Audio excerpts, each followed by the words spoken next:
así que lo llamaremos de fundación de tanques elevados, han debido recibir en su WhatsApp. En eso estaba, así que, bueno, vamos a entrar a nuestro capítulo 8, por lo menos 45 minutos, y luego vamos a dedicar a las preguntas que tienen acerca de su proyecto. ¿Okay? Entonces, entramos aquí.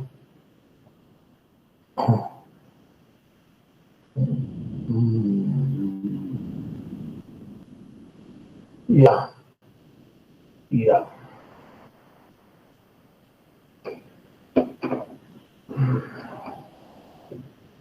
El capítulo 6, silos. Bueno, los silos son obras destinadas a almacenar materiales pulverulentos o granulares. Su cálculo y construcción presenta cierta analogía con el cálculo de los depósitos o tanques, ¿no?, de almacenamiento, pero las acciones que actúan y las solicitaciones que ellas producen son mucho más difíciles de determinar. Entonces, un poquito de historia, teorías iniciales para determinar las presiones ejercidas por el material almacenado. La teoría de Coulomb, ¿no?, que se utiliza también en suelos, ¿no?, nos indica que la presión a una profundidad Z en un terreno, o en este caso en un silo, está dado por el coeficiente de empuje activo, por el peso específico del material y por la profundidad, ¿no? El coeficiente de empuje activo está dado por tangente cuadrado de pi cuartos menos phi medios, ¿no?, donde phi es el ángulo de fricción interna, ¿no? Que teoría de Koenig-Janssen. Entonces, esto nos da una variación lineal, o sea que a medida que nos vamos aumentando la altura del silo, la presión va creciendo linealmente, pero a principios del siglo XX, diferentes investigadores observaron que la teoría de Coulomb no se cumplía en el caso de silos que tenían una altura importante y que la presión tendía a valores límites. Estos valores límites son fáciles de encontrar para silos de sección circular. Entonces, haremos el análisis de un silo, más propiamente de una rodaja de material almacenado de altura diferencial de Z y que está independientemente del resto, ¿no? Entonces, esta rodaja o este pedazo de silo o de material almacenado tiene una superficie S que es igual al área transversal del silo por una altura diferencial de Z, ¿no? Y tiene un perímetro L, ¿no? Entonces, esto no queda otra cosa que sea equilibrado exclusivamente a través de esfuerzos tangenciales, ¿no?, que se producen en la unión entre el material almacenado y las paredes del silo. Entonces, planteando el sistema de equilibrio, decimos que S por la altura es el volumen de este material y multiplicado por el gamma, que es el peso del material, ¿no?, tendría que estar equilibrado por un esfuerzo tangencial que está actuando en toda esta superficie. La superficie ayudada está dada por la longitud del perímetro por la altura diferencial de Z. De aquí despejamos el valor del tau máximo, nos da S sobre L por gamma. A este valor del área sobre el perímetro, en forma similar a lo que pasa en tuberías o en canales hidráulicos, denominamos el radio hidráulico, ¿no? O sea, es el área de la sección transversal sobre el perímetro, mojado llamábamos, ¿no? Los radio S sobre él. Entonces, reemplazando esto aquí, tenemos que el tau máximo es el radio hidráulico por el gamma del material, ¿no? Entonces, la presión máxima estaría dada por el tau máximo sobre tangente de delta, que es delta el ángulo de fricción entre el material ensilado y el material. ¿no? Y la pared, pero oh, recién está entrando este joven, un cachito. A ver.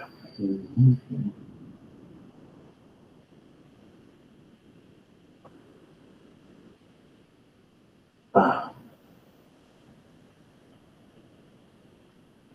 tenemos la pared, ¿no?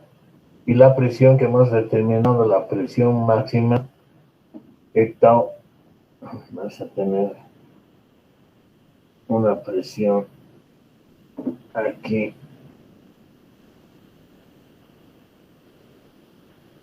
Ah,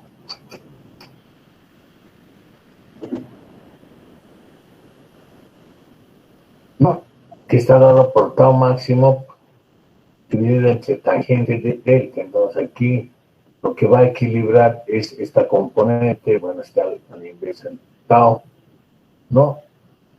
Y aquí tenemos el valor de tau sobre tangente de delta.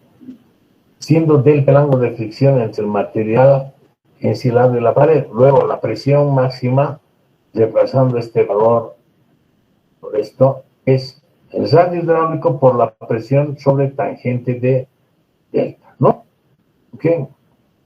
Entonces, en forma general se tiene que gamma por S por diferencial de delta es la parte que está actuando por encima. Ahora ya estamos analizando la parte que está por encima de esta rodaja, es la variación de Q con respecto a S más la integral a lo largo de L del tau por diferencial de L por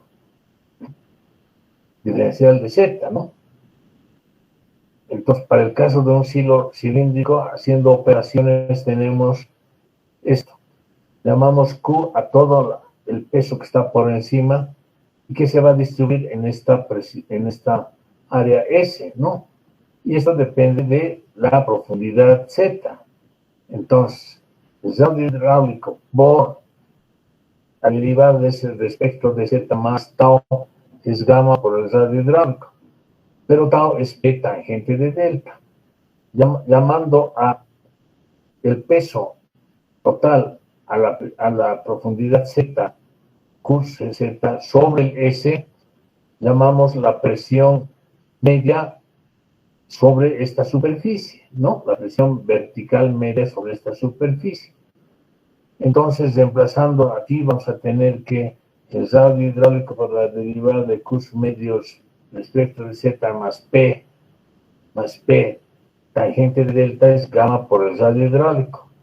Entonces aquí se ha visto que es necesario relacionar la presión horizontal con la presión vertical.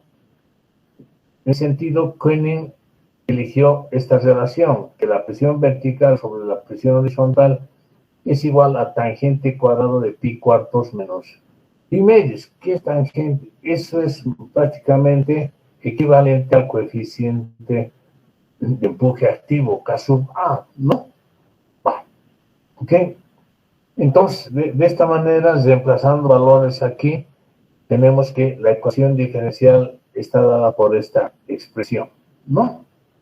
Expresión. Hemos reemplazado esto aquí. Y resolviendo, resulta que la presión llega a ser la presión máxima que hemos determinado aquí, radio hidráulico por gamma sobre tangente de delta, ¿no?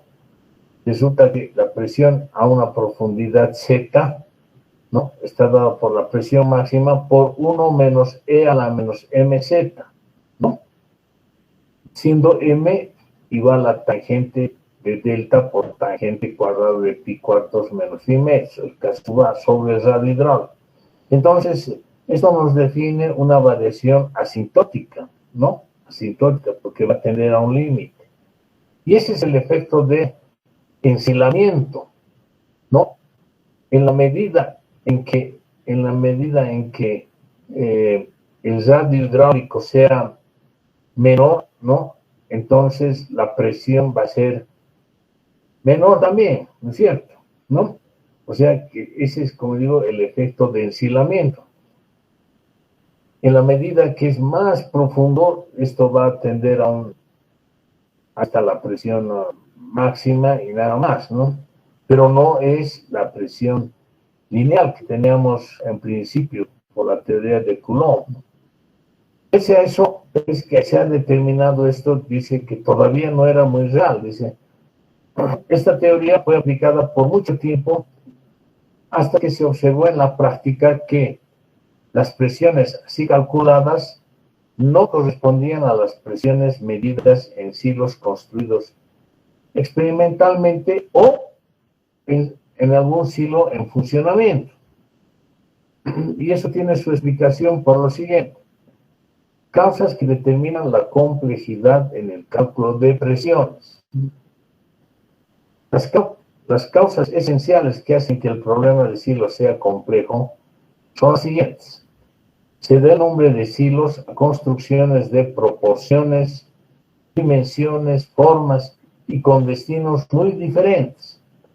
Por consiguiente, no existe una razón para utilizar las mismas fórmulas y datos numéricos en todos los casos. Parece que alguien quiere entrar, parece, no sé, a ver. O ha entrado, bueno, no sé cómo. Bueno. Entonces decimos, numerosa bibliografía sigue refiriéndose a métodos de cálculo establecidos a principios del siglo XX sobre una base teórica errónea. Frecuentemente se ha subestimado y aún se ha despreciado la influencia fundamental del proceso de vaciado sobre las acciones que ejerce el material ensilado.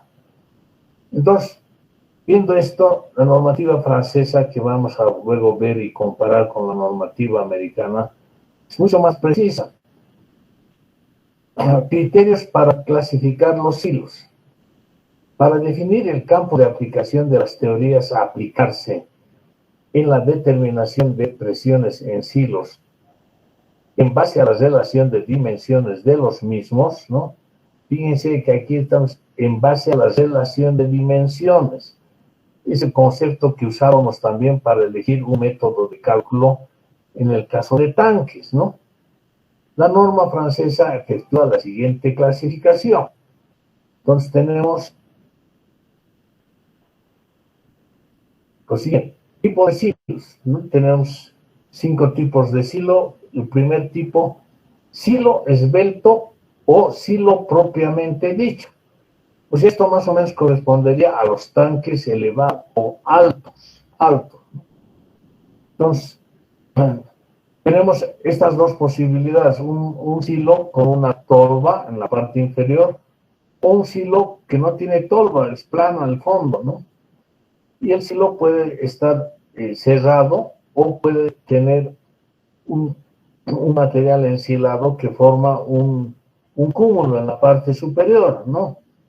Entonces, para que se cumpla esto, la altura H, la altura total del silo cuando es plano, y que está medido desde la base de la tolva hasta el plano medio de llenado. Es el plano medio de llenado,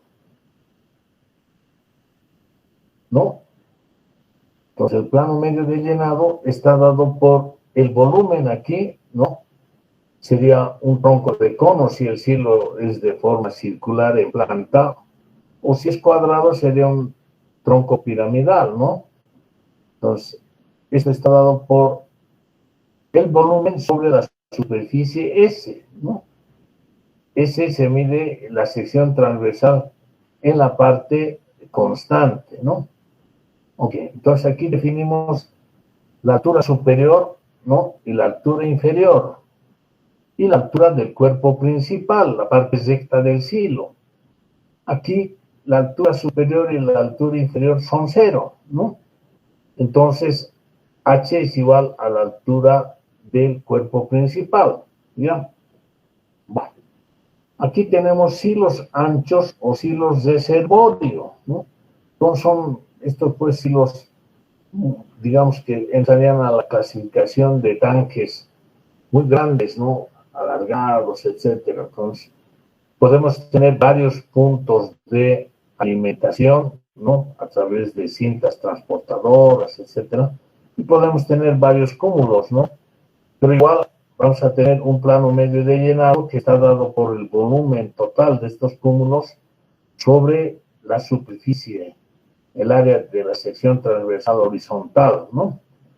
Lo propio tenemos aquí una altura de cúspide, H sub S, una altura inferior, la altura del cuerpo principal y la altura total del silo, ¿no? Es el punto de la tolva y el plano medio de llenado. En este caso, la relación H sobre la altura total sobre el radio hidráulico se haya comprendido entre 1,5 o 3, ¿no? 3, o podría decir entre 0,5 y 5. Pero además que H sub 0 sobre H es mayor a 0,6. O está dentro de ese grupo. Que H sobre el radical sea mayor a 3 o hasta 5 y el radio hidráulico esté comprendido entre 6 y 12,50 metros. Lo propio, H sub 0 sobre H es mayor o igual a 0,6. Y aquí tenemos tolvas como tercer tipo, tolvas o silos tolva. Esto más o menos se asemejaría al caso de tanques proporcionados, ¿no? Donde las dimensiones en planta del tanque eran del mismo orden que la altura, ¿no? Bueno, entonces tenemos, fíjense, H sub 0 sobre H es menor a 0,3 o hasta 0,5. H sobre el radio hidráulico es mayor a 2. El H inferior sobre el radio hidráulico es mayor a 0,5 o hasta 1. ¿No? Entonces, ¿qué tenemos aquí? Nuevamente, la altura inferior, la altura del cuerpo principal, el volumen, la altura total, la altura superior, el plano medio de llenado también está definido por el volumen sobre el área, ¿no? Y la altura total, ¿no? Y en este caso, fíjense, ya no tenemos el cuerpo principal H sub 0, sino tendríamos directamente una tolva, llamaremos, porque así se llama tolva, ¿no? Donde tenemos la altura inferior y la altura superior, ¿no? Ya no hay el H sub 0. ¿Ok? Entonces, es menor a 0,3, es 0, ¿no? 0 en este caso. ¿Ok? Luego tenemos aquí silos, depósitos de almacenamiento o silos horizontales, son silos muy largos, de grandes dimensiones, pero de poca altura, ¿no? Se correspondería al caso de piscinas, más o menos, ¿no? Bueno, la altura sobre el radio hidráulico es menor a 0,5 y 1,5, H sub 0 sobre H es mayor a 0,6, H sub I sobre H 0, o sea, no hay una tolva, ¿no? ¿Ok? Lo mismo, no hay un material almacenado por encima del borde de las paredes, ¿no? Y luego tenemos halls de almacenamiento, es una cosa algo similar a esto, pero tenemos material almacenado por encima, ¿no? Es generalmente son silos o destinados a almacenar materiales granulares, ¿no? ¿Qué? Bien, entonces, en resumidas cuentas, ¿no? Les puedo decir que para el caso de los silos tipos 2, 4 y 5, por lo general se adopta la teoría lineal de variación de presiones, ¿no? Mientras que para los hilos propiamente dichos o hilos esbeltos se va a utilizar la teoría asintótica. Mientras que estos hilos tolva generalmente se asume una presión lineal y se asume una presión uniforme en toda la altura, ¿no? Ya hacemos, nos olvidamos de la tolvita y de esto y asumimos una presión horizontal constante, ¿no? Ok. Nos dice, ya en adelante nos vamos a abocar, ¿qué ha pasado aquí?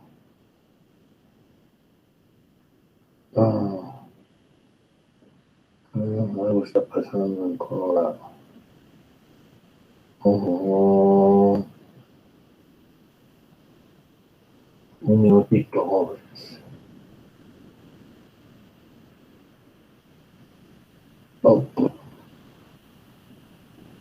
Algo ha pasado.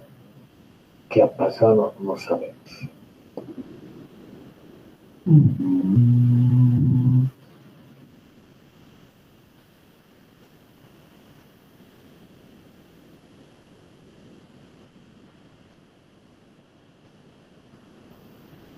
A ver, un ratito.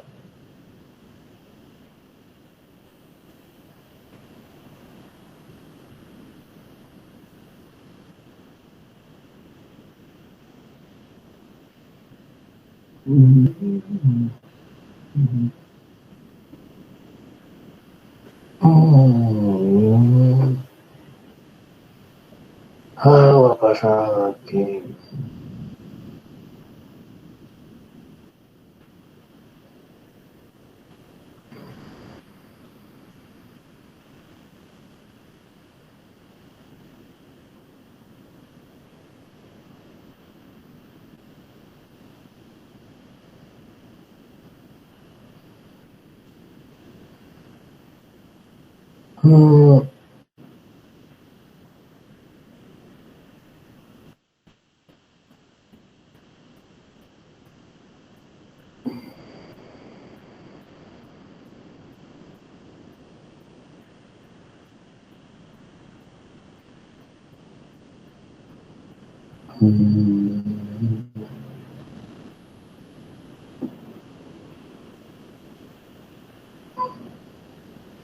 A ver, un minutito. No sé qué ha pasado aquí.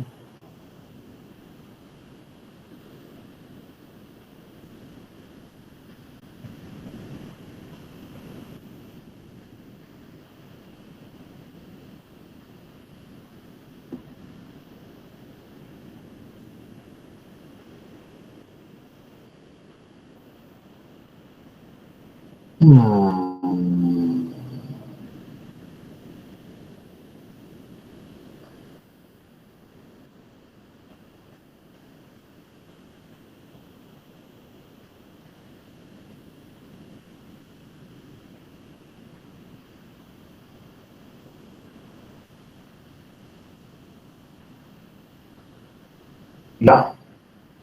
Ahora sí, otra vez. Voy a hacer.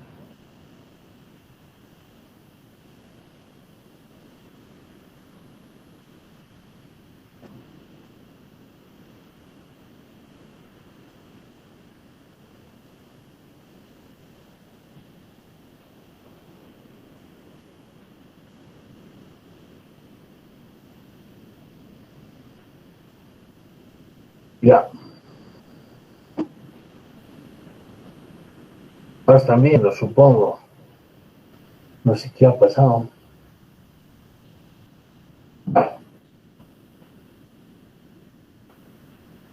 Teorías a aplicar. Se denominan teorías asintóticas a aquellas que conducen a un valor máximo o asintótico.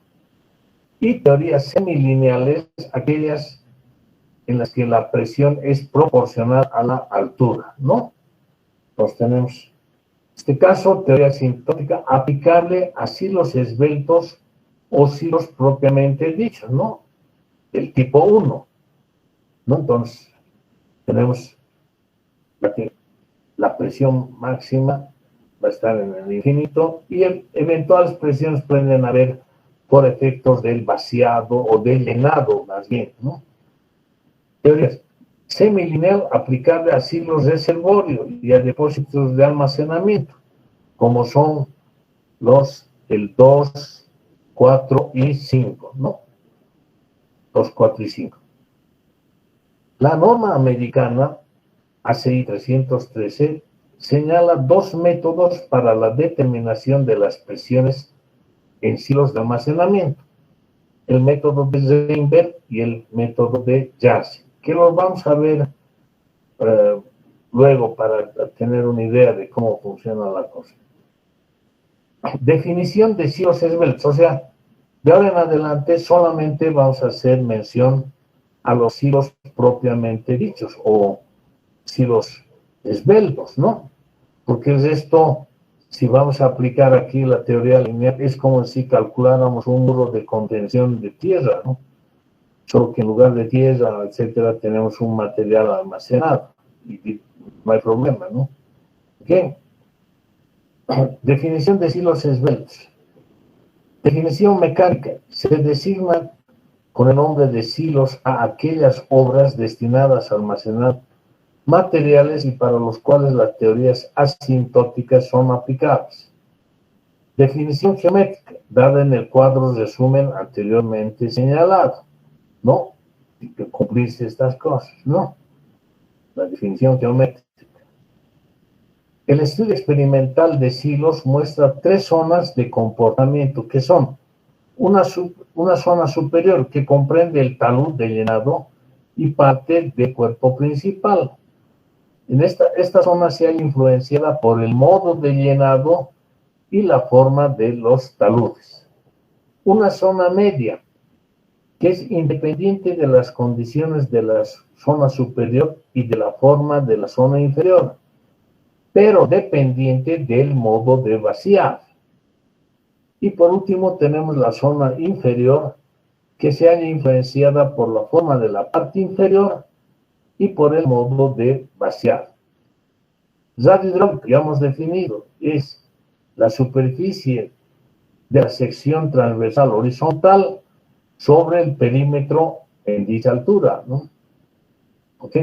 Para el caso de silos que tienen una torre o chimenea interior, muchas veces aquí al interior, para propósitos de extracción del material, ¿no? Se prevé una chimenea, a ver, que es así. Ay, Dios.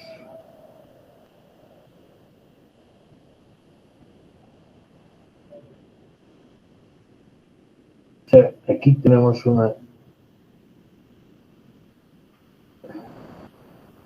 pues como un tanquecito, una chimenea, que tiene varios orificios, ¿no? Que tiene varios orificios. De lado tenemos que sacar, bueno, un poco difícil, ¿no? Entonces tendríamos, decimos, aquí tiene orificios a distintas alturas, ¿no? Sí.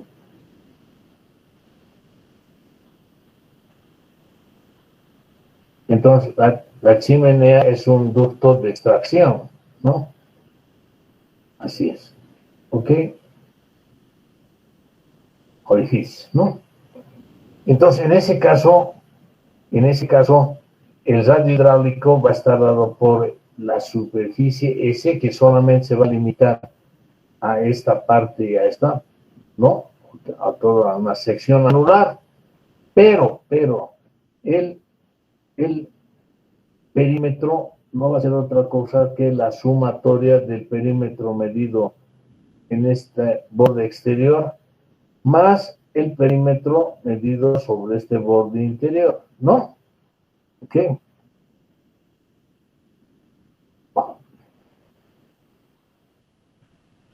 Para el caso de los que tienen una torre o chimenea interior, es el área del anillo comprendido entre las paredes externa e interna. L es suma de los perímetros de estas dos partes. Para las formas más usuales de silos tenemos, para el caso de un silo de sección circular, el radio hidráulico no es otra cosa que R sobre 2. Para un polígono regular inscrito en una circunferencia, el radio hidráulico es R medio. Para un rectángulo de lados 2A y 2B, ojo, 2A y 2B, ¿no? El radio hidráulico es A por B sobre A más B, ¿no? Para un anillo circular de radios R y R', el radio hidráulico es R menos R' medios. Bueno, ¿qué otras definiciones? Si hemos indicado el plano medio de llenado, ¿no es cierto? que es este volumen sobre el S. Tenemos este H'. El H' no es otra cosa de 2/3 del radio hidráulico por tangente de beta, donde beta es el ángulo del talud de este cúmulo, ¿no? ¿Ok? Y el radio hidráulico corresponde, evidentemente, al radio medido sobre el cuerpo principal, porque aquí abajo en la tolva va a ir variando, va disminuyendo, ¿no? Para silos de sección circular, tenemos. Entonces, para el cálculo de las presiones, siempre vamos a hacer referencia y vamos a medir las presiones a partir del plano medio de llenado, ¿no? ¿Ok? De ahí se mide la profundidad. Bien, ya, es el borde de llenado, H sub S, H sub I. Aquí la tolva tiene un ángulo igual a alfa, es el plano de base, la unión entre el cuerpo principal y el arranque de la tolva, se llama plano de base, ¿no? Y este es el valor de H. Y H mayúscula es el total entre el plano medio de llenado y la base, ¿no? Va. Silos de sección circular o poligonal regular, H', este valor de H', dado por 2/3 del radio hidráulico por tangente de beta. Silos de sección rectangular del lado menor 2A, H', esto está dado por A sextos por 3 menos A sobre B por tangente de beta, ¿no? Entonces, el lado mayor es 2B, por si acaso, ¿no? Lado menor 2A, lado mayor 2B. El plano de base, cuando no hay tolva, corresponde con la base. Cuando hay tolva, este es el plano de base, ¿no? Normas francesas para el cálculo de silos. Campo de aplicación. Entonces, esta es la definición geométrica del silo propiamente dicho, ¿no? O del silo alto, ¿no? ¿Ok? Entonces, en este caso se distinguen distintos tipos de vaciado, porque como hemos indicado, las presiones en la parte superior dependen del tipo de vaciado, etc., ¿no? Entonces, tenemos vaciado normal, vaciado geométricamente anormal, vaciado mecánicamente anormal, un vaciado estructuralmente anormal, ¿no? Bueno, estos conceptos no lo tiene la norma americana, pero hace referencia a que se deberían calcular y tomar en cuenta dos tipos de vaciado, ¿no? No dice cómo, ¿no? Vaciado normal, vaciado normal. Para que un vaciado sea considerado como normal, debe cumplirse que el escurrimiento se debe a la gravedad, sin inyección de aire. No existe en el interior ninguna estructura prevista para el vaciado, o sea, no hay, por ejemplo, una chimenea central, ¿no? Los orificios de salida están en el fondo, y esta es la excentricidad relativa del punto más alejado, psi, como se define aquí, ¿no? Entonces, este es el valor de psi sub b, ¿no? En el sentido del lado mayor, ¿no? Y psi sub a, ¿ya? Pueden haber varios orificios de salida, entonces mire aquí x sub b y x sub a. Si tenemos esta forma, vamos a tener un x sub a, ¿no? Este va a ser el valor de a, y este es el valor de 2b. Lo mismo aquí está definido en psi por la circunferencia que está conteniendo a las aristas de todo el orificio. Aquí tenemos 4, es el radio, y este es el valor de psi, ¿no? Para este caso tenemos el radio y el valor de psi, que pasa por las aristas de este de esta salida de tipo rectangular, ¿no? Acciones. Las acciones que se consideran son, en el estado límite último, tenemos una primera acción S sub 1, 1.35 de G, ¿no? Más A, ¿sí ves? Más 1.5 de P, más 1.2 de el viento, ¿no? Donde G, peso propio de la estructura, P, acción del material ensilado, P, acción del viento. El efecto de la temperatura no interviene porque se considera el hormigón fisurado, ¿no? ¿Por qué? Porque estamos en el estado límite último. Para el estado de servicio tenemos una combinación S sub 2 igual a G más P más el viento normal entre 1.2 más 0.6 de la temperatura, ¿no? Solicitaciones. Muy parecido a lo que hemos visto en chimeneas, esto, ¿no? Solicitaciones por la acción de conjunto, ¿no? Tenemos que producen los esfuerzos normales. ¿Quiénes producen esos esfuerzos normales? El peso propio de la estructura, la acción del material ensilado, ¿no? Y eventualmente el sismo, ¿no? Cuando hay una componente vertical. Estos momentos de volcamiento son debidos al viento y eventualmente al sismo. A ciertas uniones, por ejemplo, en el caso de baterías de silos, ¿no? Por último, ¿quién produce estas fuerzas horizontales? El viento, eventualmente el sismo, eventualmente el material ensilado, ¿no? Y esto nos va a producir sobre la fundación un diagrama de tensiones más o menos que es de este tipo, ¿no? Que la mayor presión va a estar al lado de o sotavento, perdón, y barlovento está con la menor tensión. Ahora dice, normalmente el diagrama de tensiones verticales sigma es un diagrama de compresión, ¿no? B, esa es por la acción de conjunto, ¿no? B, solicitaciones por la acción de conjunto y por acciones locales, ¿no?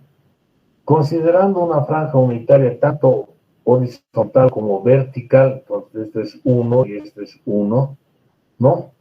En el sentido vertical, ¿qué tenemos? Unas fuerzas N sub B, ¿no? Que están producidas por el esfuerzo normal proveniente de la acción de conjunto, ¿no? Proveniente de la acción de conjunto. O sea, este N vamos a dividir entre todo eso y ese va a ser N. ¿Ok?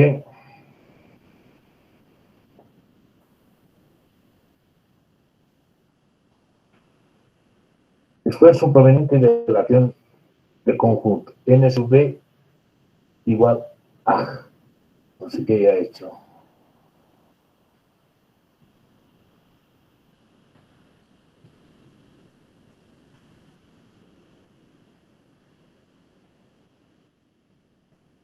Caramba.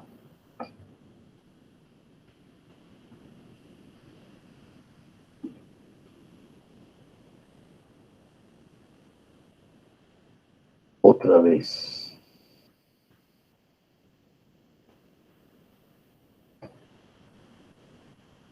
Claro. Ya, después vamos a arreglar eso. O sea, ya.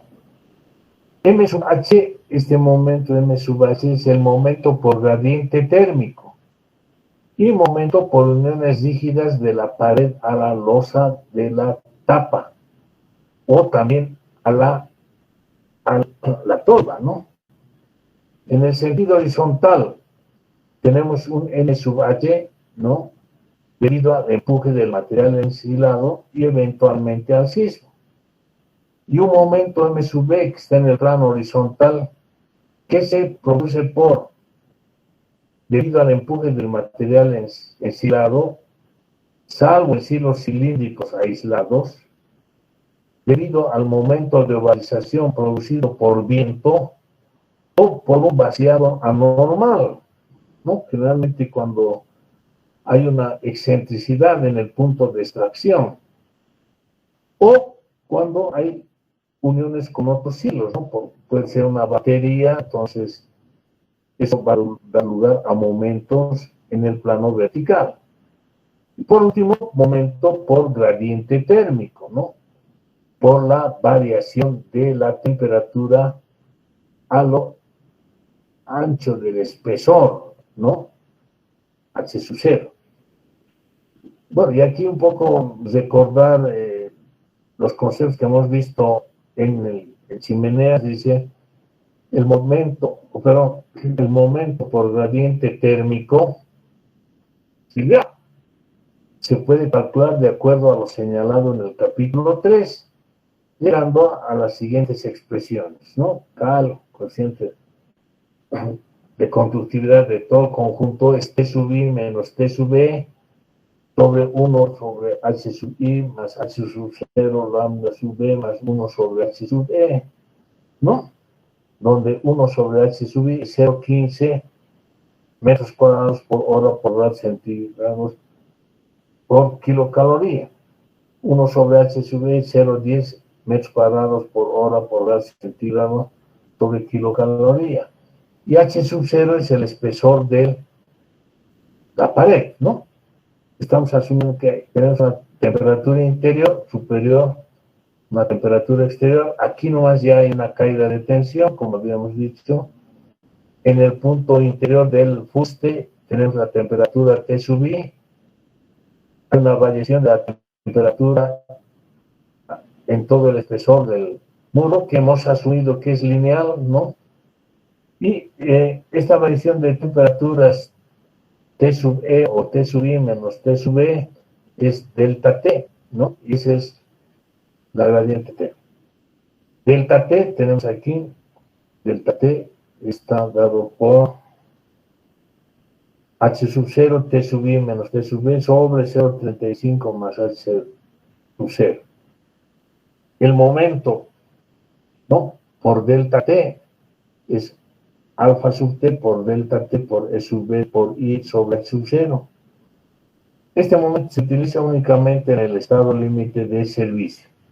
En esta expresión, E sub B es el módulo de elasticidad del hormigón para acciones de larga duración, ¿no? Porque no es como el viento ni como el sismo, que es casi instantáneo, ¿no?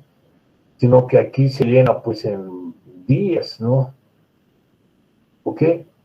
Bueno. El módulo de elasticidad del hormigón para acción de larga duración. Y es la inercia de la pared, ¿no? Estamos calculando para una altura unitaria o para una, bueno, circunferencial para una longitud unitaria. Entonces la inercia es la luz, aquí, estamos, aquí, 100 por H sub 0 al cubo sobre 12, ¿no? Alfa sub T, coeficiente de dilatación del hormigón, 10 a la menos 5, 1 sobre grado centígrado. Reemplazando valores, vamos a tener que el momento de origen térmico es 10 a la menos 5, 1 sobre grado centígrado, delta T por E sub B por H sub 0 sobre 12. ¿No?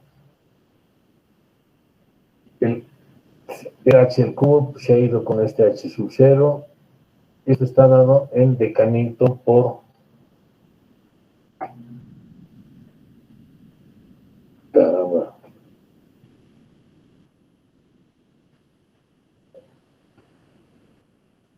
Ahora sí. Decanito en centímetro por metro. Con E sub B en decanito por centímetro cuadrado y H sub 0 en centímetros. Disposiciones constructivas.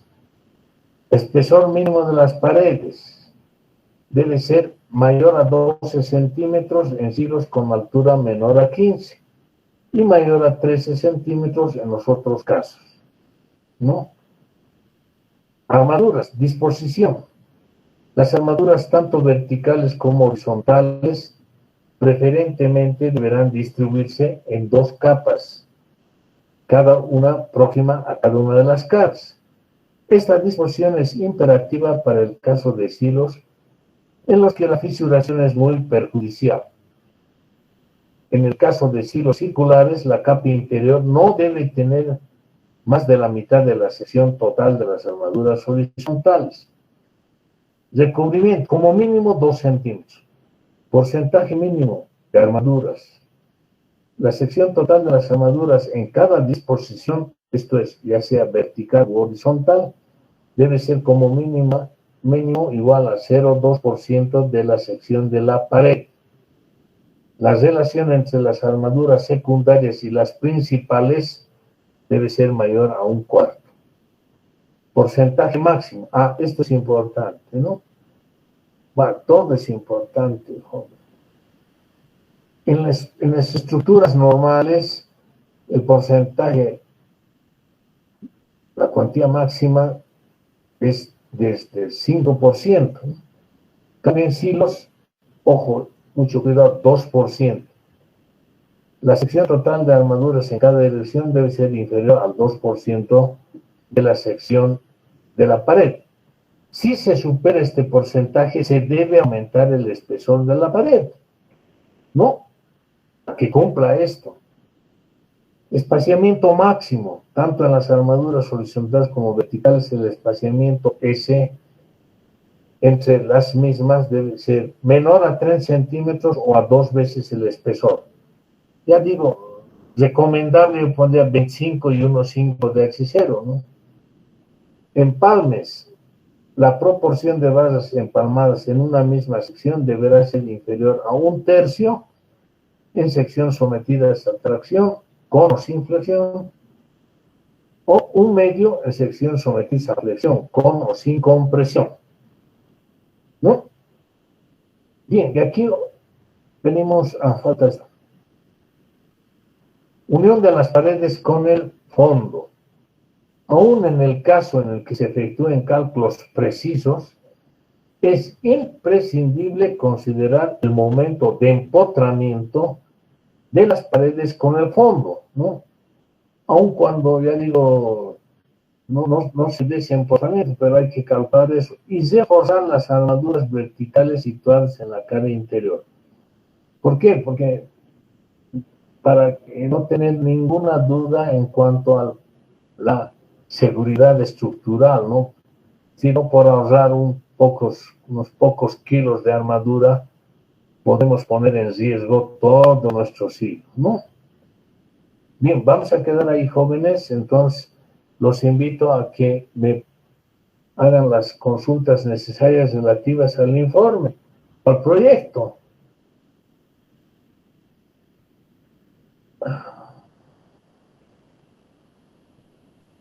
Jóvenes, soy todo oídos.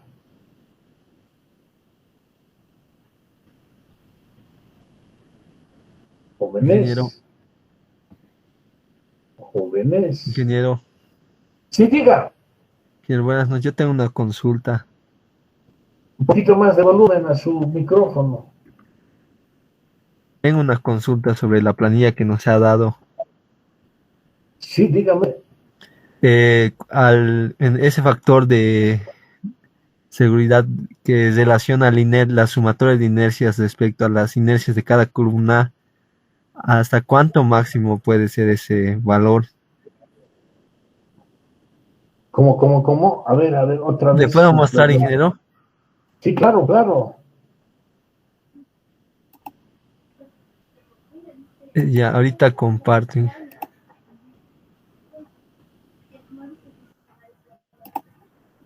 Eh, compartir.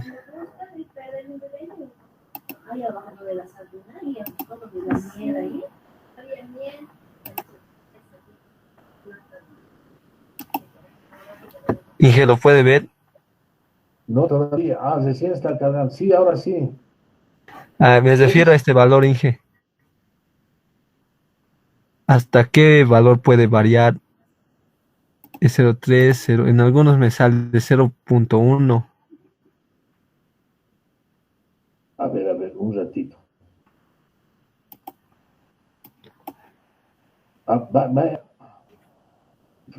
Puede salir, pues depende del número de columnas y de la relación de dimensiones, ¿no? Si tiene una Sí, columna tal, le va a salir cero, sí, prácticamente. sí, O si está comparando con una pantalla, la pantalla puede absorber el 90%, va a ser 0,9. Sí ya, esa era. Luego tenía es, la, otra duda ahí. es la inercia del elemento que estamos considerando sobre la sumatoria de todas las inercias. Sí, ingeniero. Ahora, ingeniero, tenía otra duda más respecto a mi. En esta parte no le he puesto valores porque quería saber cómo lo debería dividir, digamos, mi ascensor.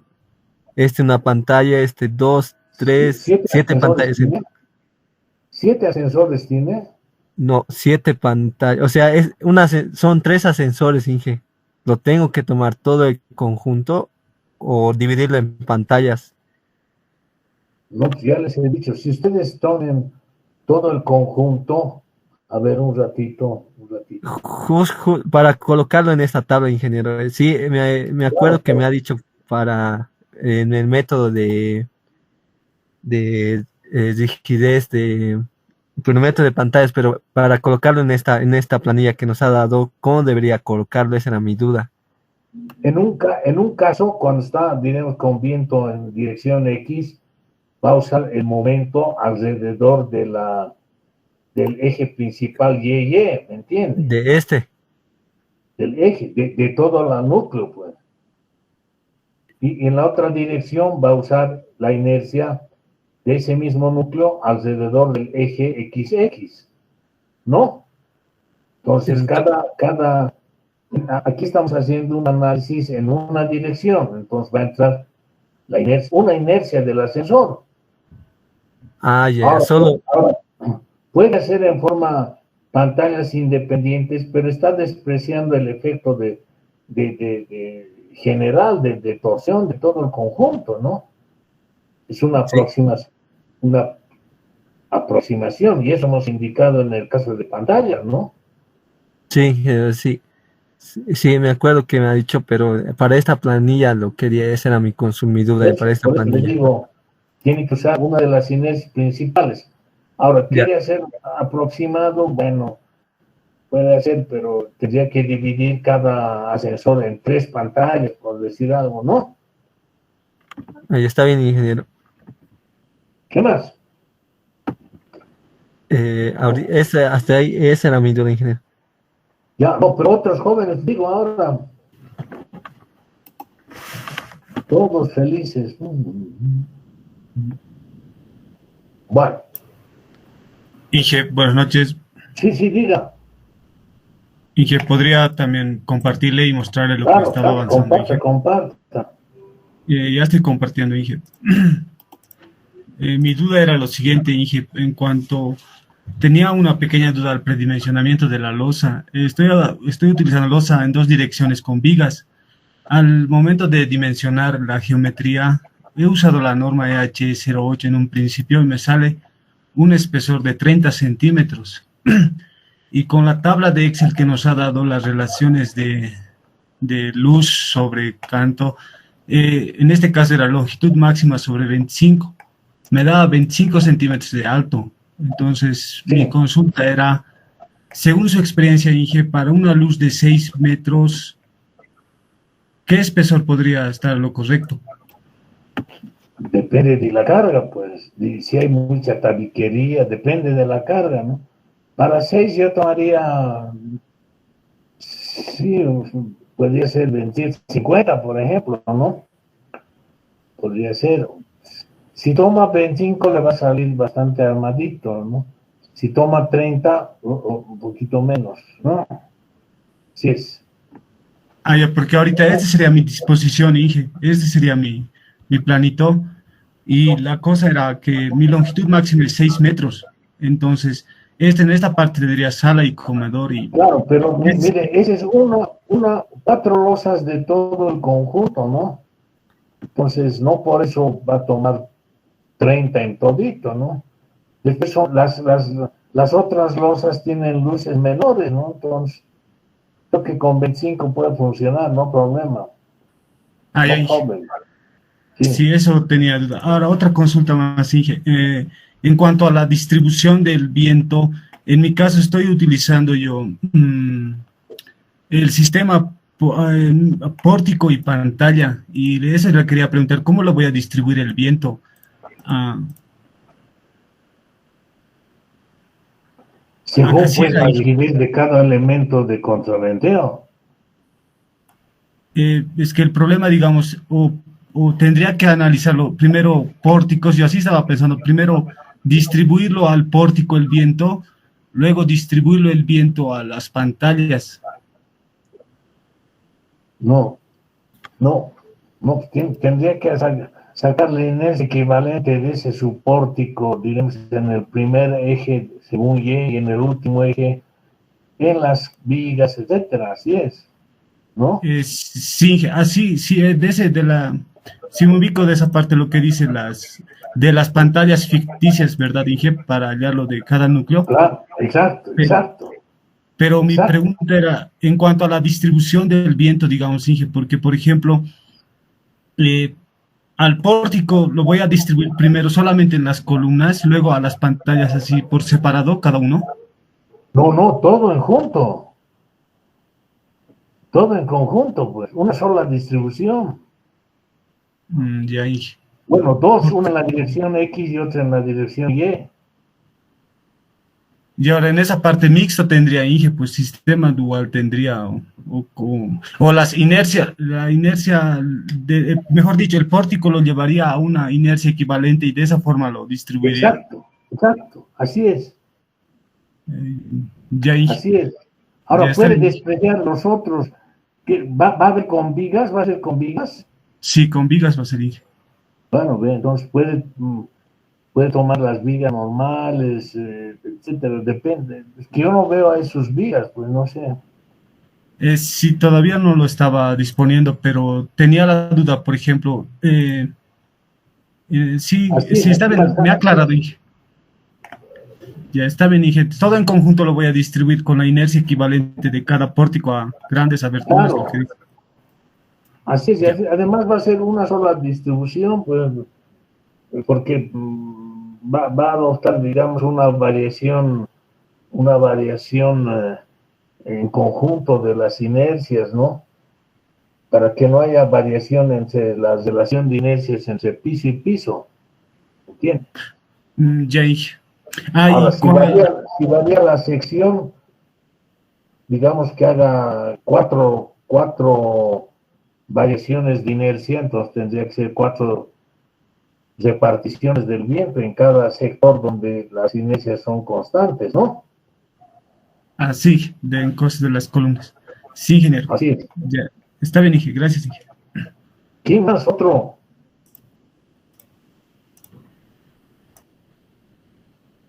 ¿Nadie más?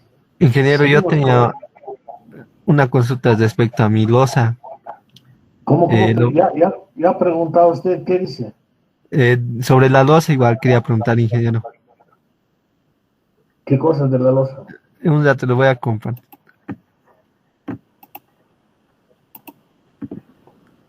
Inge, puede ver ahora sí. No todavía. Ahora sí. Mi edificio va a ser de entrepiso sin viga, ingeniero. Y según el método que nos he enseñado, aquí ya no tengo columnas. Igual tendría que tener un ancho de banda en toda esta parte, Inge. No tiene columnas. En esa, en esta parte, Uy, o Dios mío. Dios mío. No puedes. No, ya porque encontró. no, este es aquí está, el plano. Y aquí hay vídeos, hay muros y por eso no le puse columnas, solo en estos dos extremos. Ya. Y la distancia de este a este eje casi es 7.2 metros. Ya se va apagando. Ajá. Ajá. Claro, ahí tiene que asumir, digamos, un primer pórtico. Es que no tiene que saber, no veo sus ejes para poder hablar.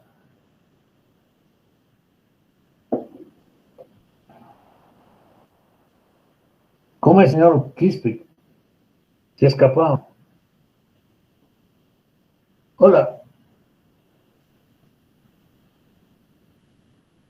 Sí, ingenieros, mi internet se cortó.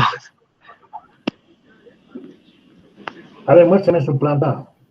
Sí, mi laptop se ha reiniciado, vuelto loco, se ha apagado, ingeniero. Se le ha apagado. Sí, Bueno, lo que podría hacer es que una parte tiene una cierta disposición de pórticos, ¿no? Digamos, va a calcular entre los ejes uno y 2, digamos, ¿no? sí, Y ingeniero. otra parte donde ya es mucho más grande sus luces, entonces entre el eje 2 y el 7 llamaremos hacia otra distribución de bandas, ¿no? ¿Entiendes? Ah, Y sí, luego sí. entre el 7 y 8, que casi es simétrico, hacia otra distribución de bandas, ¿no? Con otras anchuras de los pórticos. Ah, ya entendí. Sí, ya entendí, ingeniero. Ya.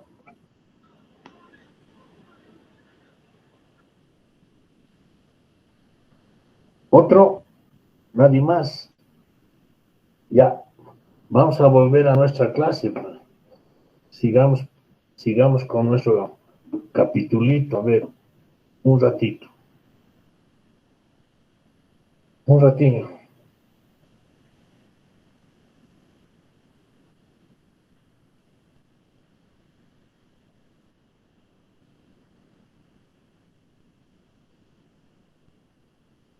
Ya. Aquí, donde hemos llegado, vamos a hacer un break, ¿no? Nos vamos a ir a nuestro fascículo, porque eh, a nuestro fascículo, ¿ok? Bien. O sea, hasta aquí habríamos visto la parte constructiva y aquí vienen las solicitaciones, pero antes de las solicitaciones necesitamos conocer las presiones. Ingeniero no Entonces, está compartiendo pantalla. perdón. Mm, ay, ay, ay.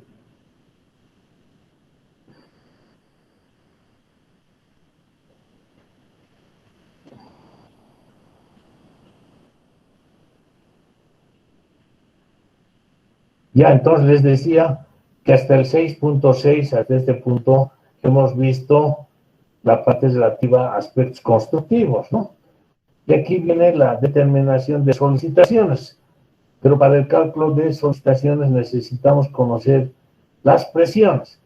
Nos vamos a entrar a nuestro fascículo que les he pasado también y es el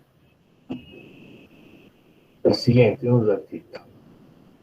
Cálculo de silos, no es este.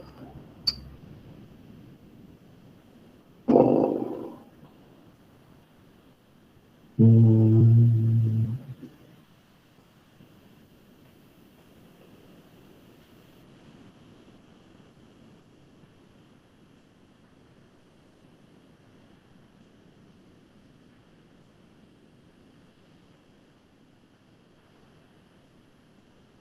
Bueno, obviamente la norma francesa es muy amplia, se refiere a todos los tipos de silos, ¿no? Pero nosotros vamos a estudiar, como les dicho, los silos propiamente dichos. Y además, la norma francesa ve también el cálculo a flexocompresión, flexotracción, pero eso ya forma parte del curso de hormigón, ¿no? Normalmente, resumen de las reglas SN-BATI de Francia para el cálculo de silos de hormigón armado. Propiedades, valores de lambda y profundidades reducidas. Propiedades geométricas. Ese área de la sección transversal del ciclo, ya hemos visto. L, perímetro de la sección, radio hidráulico. R, radio, son las mismas. Lo que pasa es que antes de traducir este fascículo ya lo habíamos dibujado en nuestros apuntes del capítulo cada uno de estos casos, ¿no? Que nos definen la coordenada relativa al punto de vaciado más alejado que hemos visto, ¿no? R es radio del círculo de la sección transversal o en caso de un polígono regular de más de 4 lados, radio del círculo inscrito en la sección transversal. 2A es esto, 2A, y 2B, el lado menor y el lado mayor del rectángulo de la sección transversal. Xi, coordenada relativa al punto de vaciado más alejado, este valor, ¿no? Medido desde el centro. Xi por A, aquí tenemos el Xi por R, etc., ¿no? ¿Qué pasó? Ya, beta, ángulo del talud de llenado con relación a la horizontal, esta, ¿no? Y se llama el plano medio de llenado, superficie de llenado, borde de llenado. Z, vamos a medir la coordenada que define la profundidad a partir del plano medio de llenado. H', valor de Z relativo al borde de llenado y definido por H' es 2/3 del radio hidráulico por tangente de beta para silos circulares o poligonales. Es igual a A sextos por 3 menos A sobre B tangente de beta para silos rectangulares. Valor de Z relativo al plano de base, ¿no? Este es H, el plano de base, H, plano de base, altura total. H, valor de Z relativo al orificio de vaciado, aquí, o aquí cuando no hay tolva. B, volumen del material almacenado en la tolva. Bueno, aquí le vamos a llamar B sub T, porque va a haber otro concepto de B. Bueno, B sub T. Volumen del material almacenado en la tolva por debajo del plano de base, o sea, en esta partecita. Alfa, inclinación de la tolva con relación al plano horizontal. Si tenemos una sección rectangular, vamos a tener dos valores de alfa, ¿no? ¿Qué? Tipos de vaciado.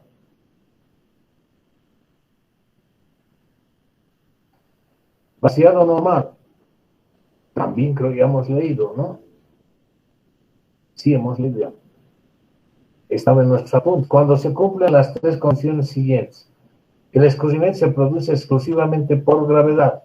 No se utiliza ninguna estructura ubicada en el interior del silo para el vaciado, como son las chimeneas de extracción. El o los orificios de vaciado están situados en el fondo.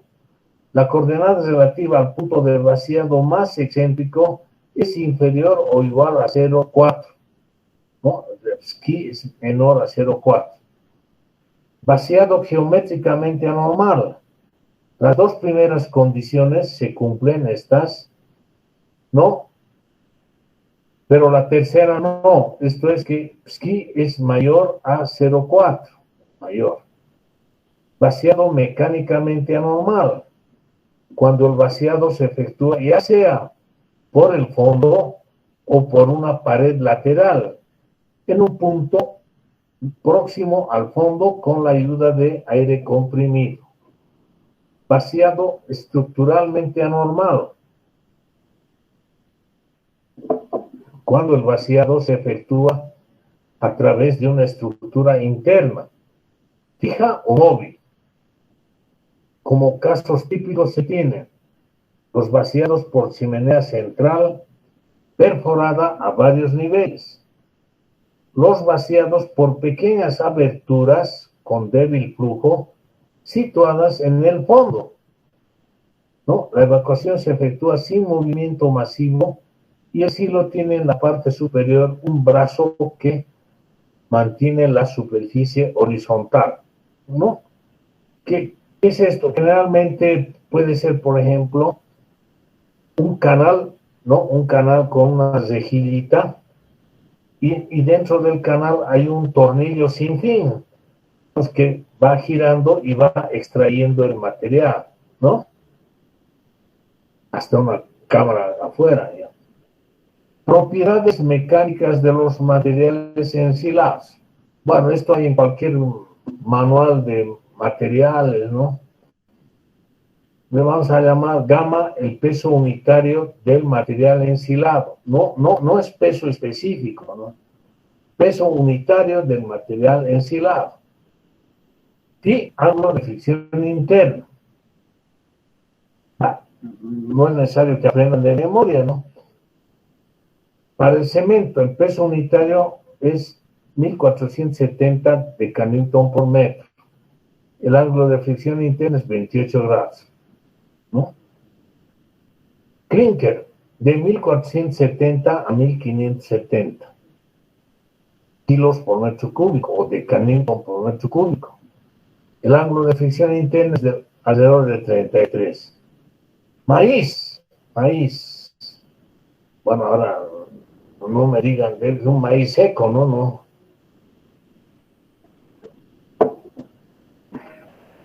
Peso unitario, 785 decanewton metro cúbico. Ángulo de fricción interna, 24 grados. Trigo, 835, 26.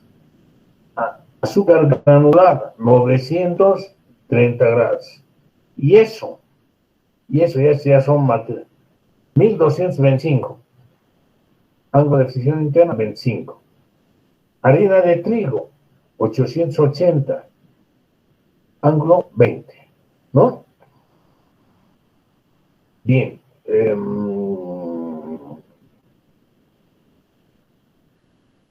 Para el caso de los materiales turbulentos, como es el cemento, el yeso, la harina de trigo, dice que cuando la altura H sea mayor a 10 metros, el peso unitario, ¿no?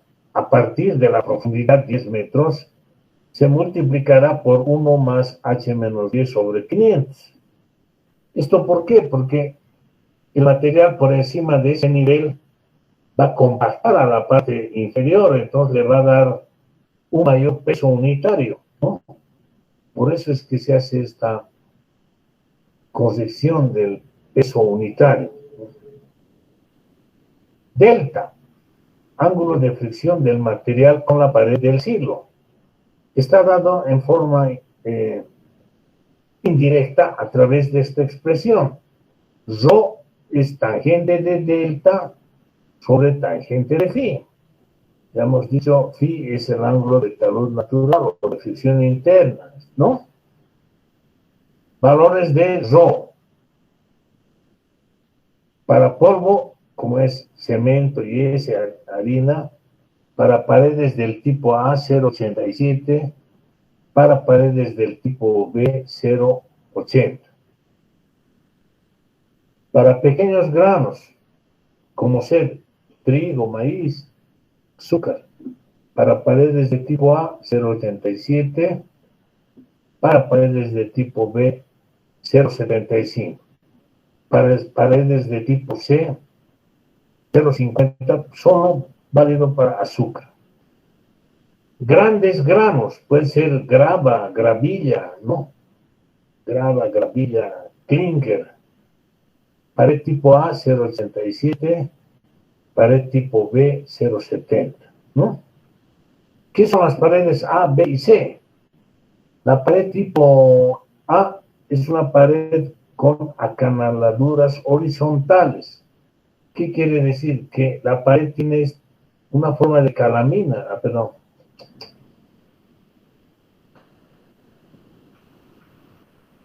Va a tener una forma como esa, así.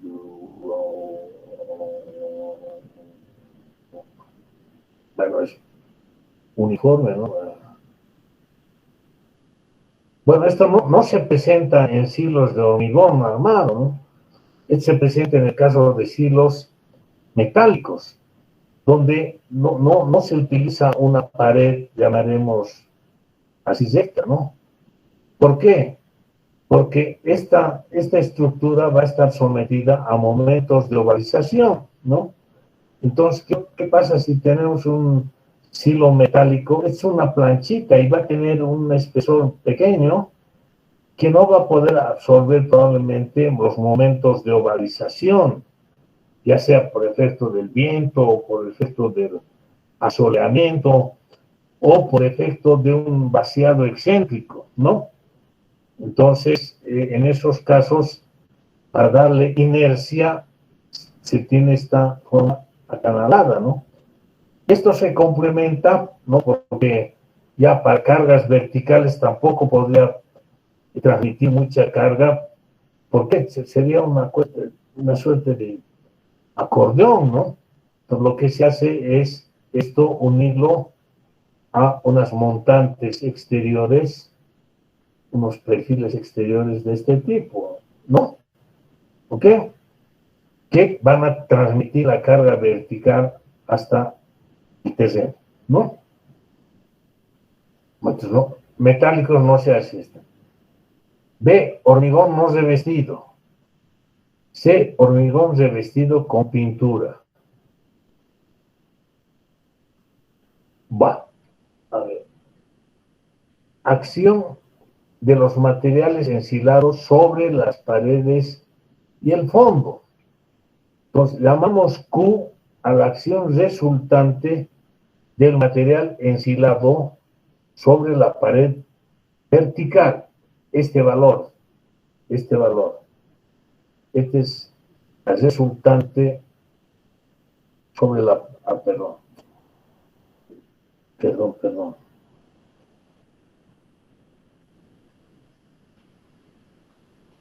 Ya, ese es Q. N, componente horizontal de la resultante Q. ¿No? Entonces no va a ser otra cosa que Q por coseno de delta, ¿no es cierto? ¿Ok? Pues es la presión horizontal, que en nuestros apuntes estábamos llamando P, ¿no? ¿Ok? T, componente vertical de la resultante Q. ¿Qué quiere decir?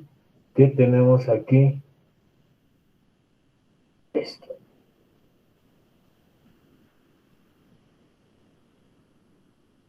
¿Ok? Q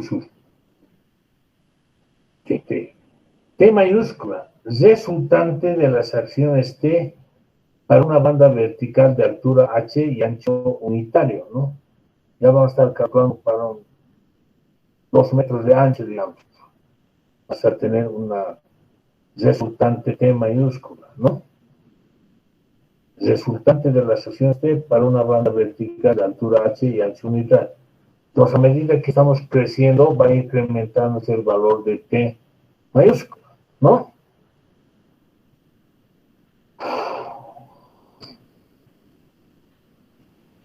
B.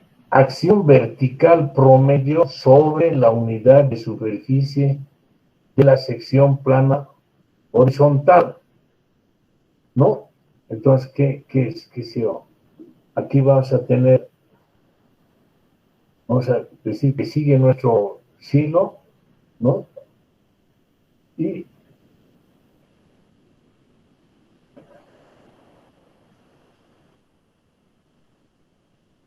y aquí tenemos a todas, digamos. Y en un nivel dado, aquí vamos a tener, vamos a poner aquí, estamos calculando a esta profundidad, ¿no? Es el plano que nos está definiendo el valor de Z, medida desde el plano medio de base. Ah, ah.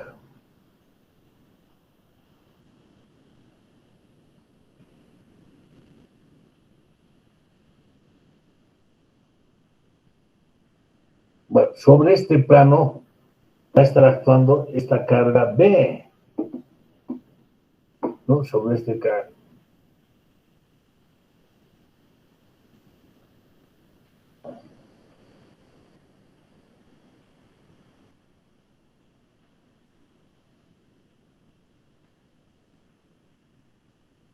es este valor de B, ¿no?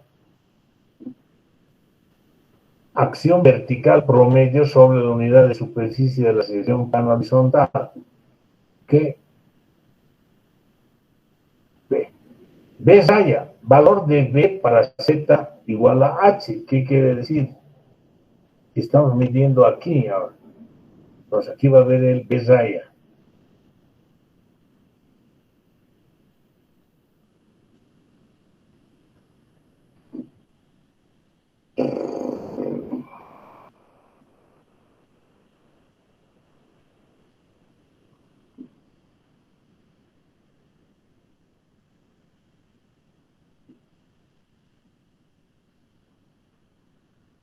Ya. N sub 0, T sub 0 y B sub 0. O sea, vamos a tener aquí un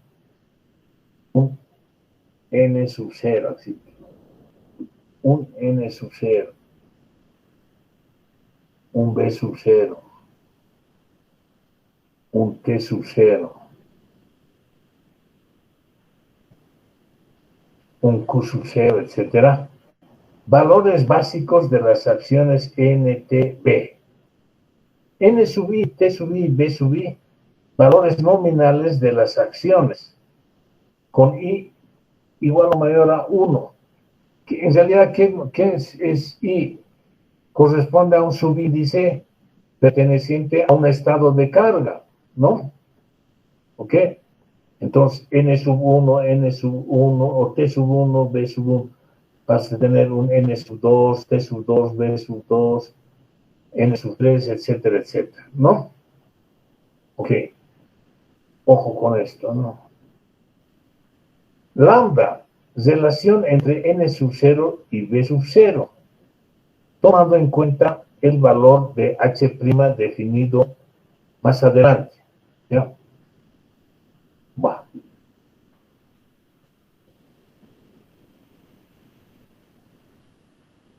Un minutito.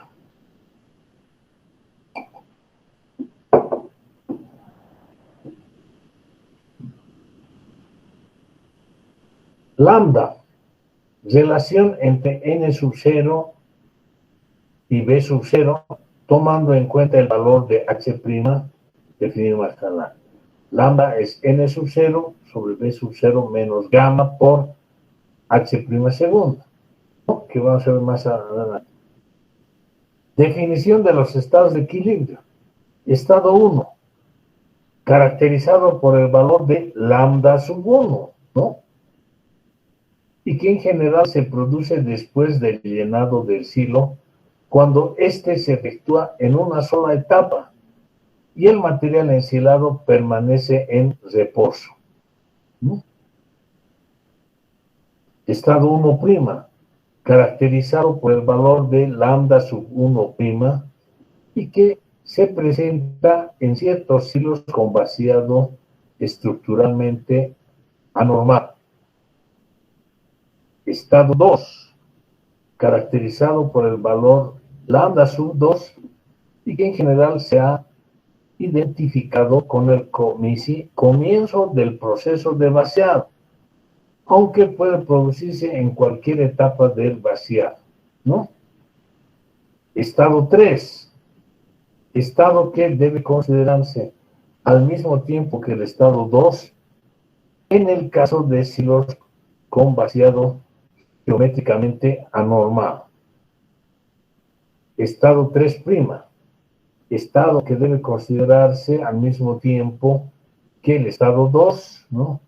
En el caso de silos con vaciado mecánicamente anormal, ¿no? Va. Vamos a quedar aquí, jóvenes. Valores de lambda, alturas reducidas y profundidades reducidas. Entonces, es cuestión de hacerse eso, otra vez un recetario de cocina, ¿no? ¿Entienden? Bien programadito, listo. ¿Qué? Bien. Ah, caray. Jóvenes, vamos a quedar ahí hasta el día viernes. Hasta el viernes, ingeniero. Día a Hasta el día. viernes, ingeniero.